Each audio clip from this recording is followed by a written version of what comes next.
Yang namanya azab itu tidak ada. Orang yang masih berkutat dalam ranah azab, sebenarnya mereka sedang berada dalam victim mentality atau berada dalam kondisi mentalitas korban.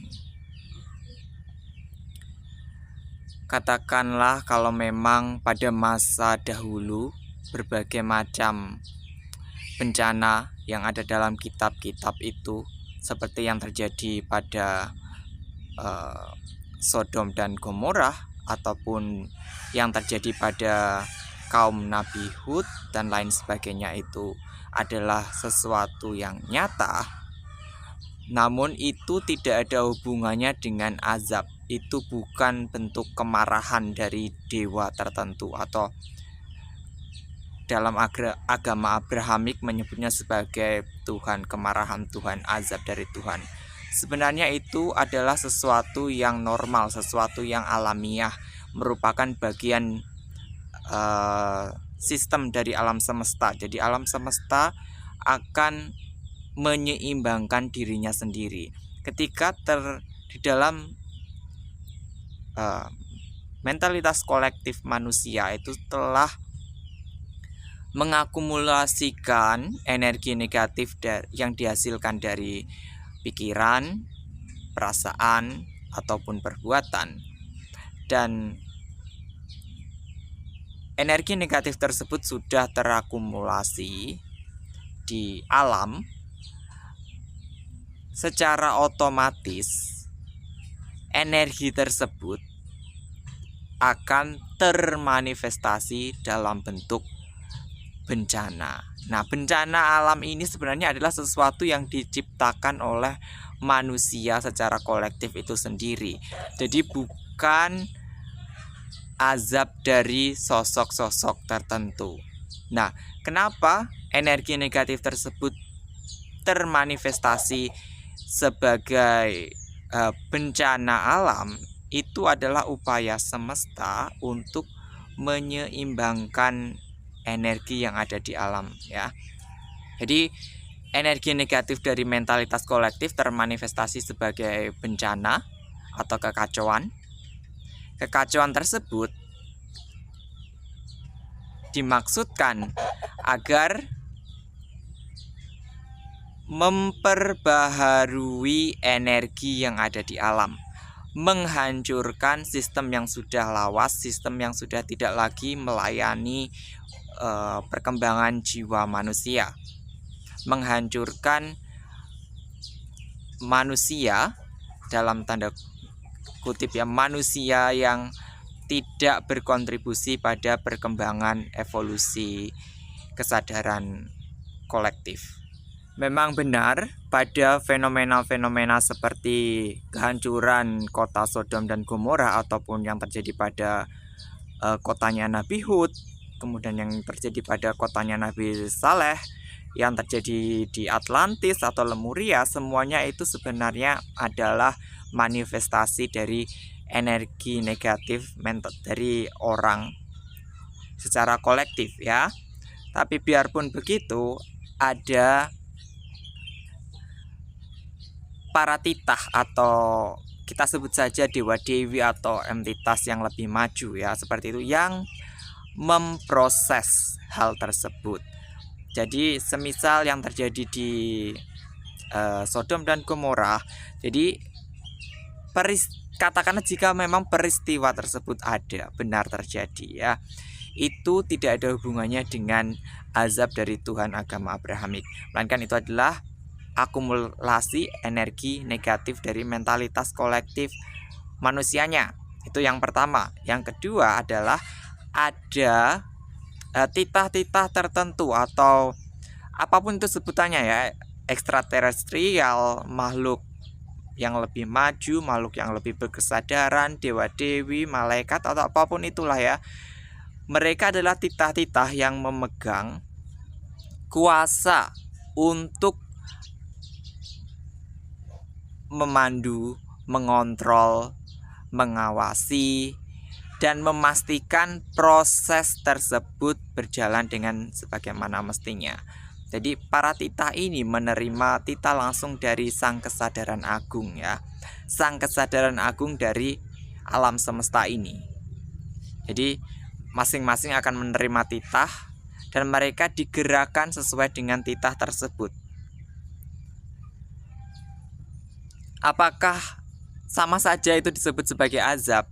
Tidak. Azab itu menandakan bahwa kita berada pada mentalitas korban. Kita adalah korban dari suatu entitas, suatu kuasa yang lebih tinggi yang di luar dari kuasa kita. Kita adalah bawahannya, budaknya, sehingga kita tidak punya kuasa apapun. Kesannya seperti itu.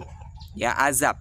Tapi yang saya sampaikan di sini adalah semua yang terjadi pada peradaban manusia di zaman dahulu ataupun di zaman sekarang ataupun yang akan terjadi di masa mendatang, semuanya itu adalah ciptaan kita sendiri. Kita yang menciptakan dengan sadar atau tidak sadar.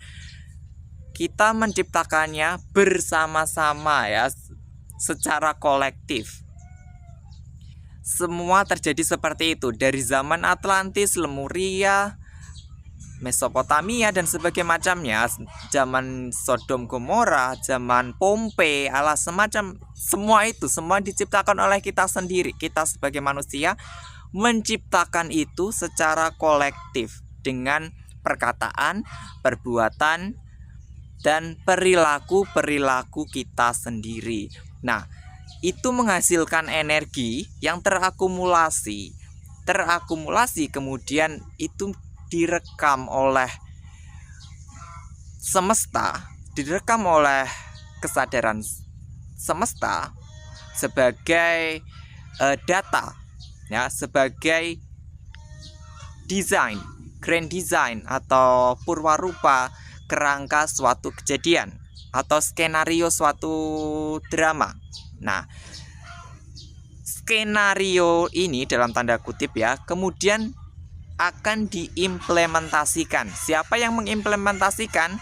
Ya, yang saya sebutkan tadi, entitas-entitas yang lebih maju, entah itu ekstraterestrial, malaikat, dewa-dewi, demon atau apapun itu. Mereka lah yang mengimplementasikan grand design atau rancangan agung atau sketsa, purwarupa, naskah drama atau apapun itu sebutannya ya, sehingga itu terjadi sesuai dengan semestinya. Nah, artinya di sini sebenarnya kita punya kuasa. Kita berkuasa menciptakan kehancuran itu, maka kita juga punya kuasa untuk menciptakan keselarasan. Begitu ya.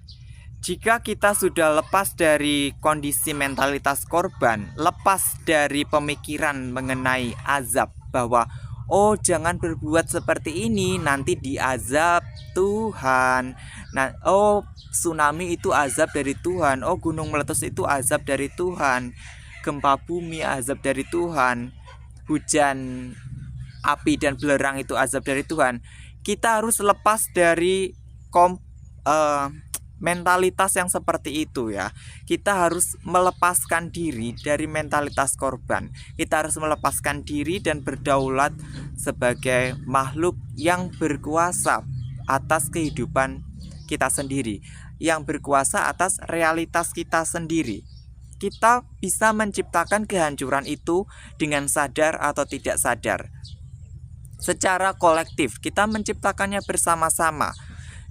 Jika kita bisa menciptakan kehancuran, secara otomatis kita bisa menciptakan keselarasan ataupun harmoni bersama-sama juga. Kemudian satu lagi, apa yang sudah terjadi di masa lalu dan apa yang akan terjadi di masa kini ataupun di masa mendatang, bencana apapun itu bentuknya, jangan menanamkan atau jangan terjebak pada mentalitas korban. Jangan menganggap itu sebagai azab dari Tuhan, ya. Tapi pahamilah bahwa itu terjadi karena kita sendiri. Kita menciptakannya secara kolektif, atau mungkin kelompok-kelompok tertentu yang menciptakannya secara kolektif.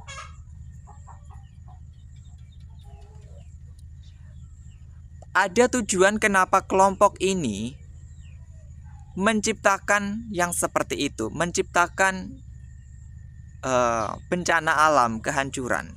Fungsinya tadi ya, fungsinya adalah untuk memperbaharui sistem, memperbaharui desain dari alam semesta, memperbaharui kesadaran manusia. Itu sudah secara otomatis, tidak bisa dibendung ya. Semisal suatu peradaban ini sudah berjalan damai, semua warganya berkesadaran, penuh cinta kasih. Tapi jika sistem tersebut sudah tidak layak lagi, sudah tidak melayani untuk level evolusi yang berikutnya, secara otomatis kesadaran agung itu akan memandu ya, menggerakkan setiap individu untuk menciptakan pelanggaran, sehingga pelanggaran itu menjadi terakumulasi sebagai energi negatif. Energi negatif akan melahirkan kekacauan, kekacauan akan melahirkan kehancuran, kehancuran akan melahirkan transformasi, transformasi akan melahirkan evolusi dan kelahiran yang baru, seperti itu ya. Jadi tidak ada kelahiran yang baru tanpa dilalui oleh kehancuran terlebih dahulu, seperti itu. Jadi kalau untuk mencapai transformasi suatu bangsa, suatu masyarakat, suatu kesadaran manusia, itu harus melalui kehancuran terlebih dahulu. Kehancuran secara mental, kehancuran secara emosional, mikrokosmos dan makrokosmosnya juga dilebur dan dibangun kembali, bertransformasi, berevolusi, dan mengalami asensi, seperti itu. Kalau terus menerus begitu ya, terus menerus penuh cinta, penuh damai, penuh berkesadaran, tapi itu levelnya misalnya baru level 7, padahal pencapaian manusia itu kesadarannya maksimalnya itu level 10. Berarti kan itu jika terus bertahan di level 7, artinya sistem yang berlaku digunakan oleh semesta saat itu sudah tidak melayani lagi, perlu di-upgrade. Caranya upgrade ya dihancurkan seperti itu, dihancurkan sedikit demi sedikit. Yang menghancurkan ya manusianya itu sendiri melalui manusia ya. Semesta, kesadaran agung semesta menggunakan manusia ataupun entitas-entitas lain, menggunakan mereka sebagai jalan transformasi universal.